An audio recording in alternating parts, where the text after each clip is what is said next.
We continue to meditate this week on the Holy Trinity, God as one, but God as three.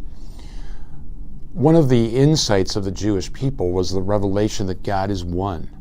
They lived amidst many cultures that worshiped a plurality of gods, multiple gods, idols.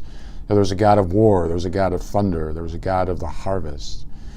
The insight that the Jewish people received is that God is one, that God is beyond us, that God is invisible. So that unity of God speaks to the reality of who God is, and that everything that God made is united to Him. So there's a unity, a oneness to everything. So even though there's a plurality in God, God is fundamentally one. And in that sense, God's unity is an example for us of how we should live our lives, ever seeking that unity that Jesus ardently prayed for in John's Gospel at the Last Supper, to seek unity with God, to seek unity with each other.